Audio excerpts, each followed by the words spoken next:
Hello and welcome along to a series of videos where we put together a website from scratch with your host Robert Smith. Now every time you make a website there's a few things you have to do when you start. Now let's do them.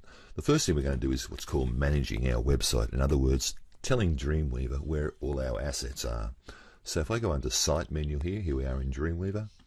I'm going to go to New Site like this, and in this Site Setup it's asking for a name. What are you going to call this website? I'm going to call it The Boxes, like this.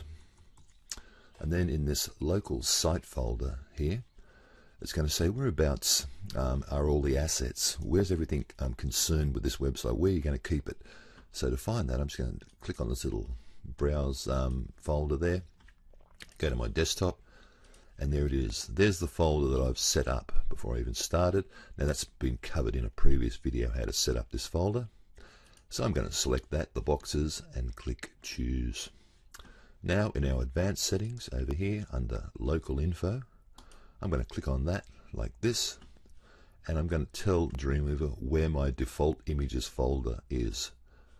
So if I click on that, it'll go straight to that folder because now it knows where the assets are. Now I'll click on this folder here, the images folder. This is the completed images folder. So images in here have been worked. If they need anything to be done to them, they'll be in the in progress folder. But this is our finished images folder. So I'm going to click choose like that and click save. Now you'll notice down the right hand side down here we now have a window to that folder inside Dreamweaver. Comes in very, very handy indeed. Now I've taken the liberty of already creating a HTML file and a CSS file.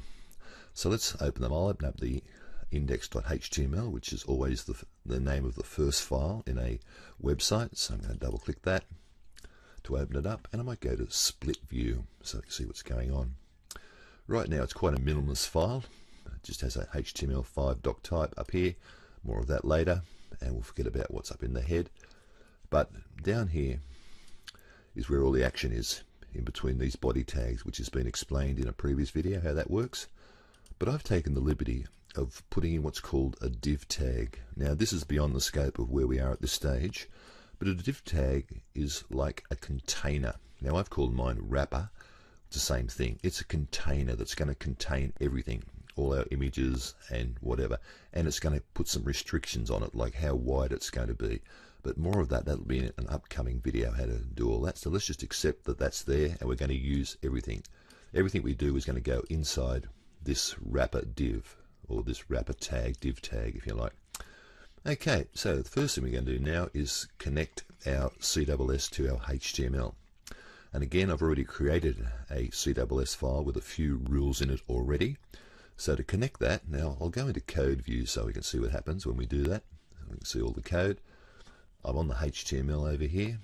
I'm going to click on this little figure of 8 character like this, and I'm going to browse to the boxes, to the CSS folder inside that, and I'm going to select the index.css. That's the file I want. I'm going to click open and OK. Now you'll notice the line of code that Dreamweaver has added. That's it, it's added it automatically, so you don't have to type it. Thanks very much Dreamweaver, makes life a bit easier for you. So let's go to split mode and see what's happened. It seems like there's been a bit of action on the page over here. In fact, we might even go into design mode by clicking up here.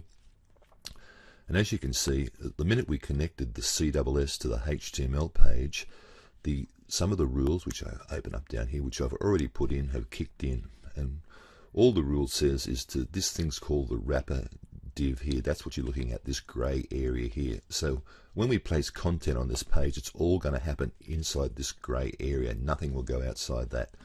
And that's what this wrapper thing's all about. But again, more of that later.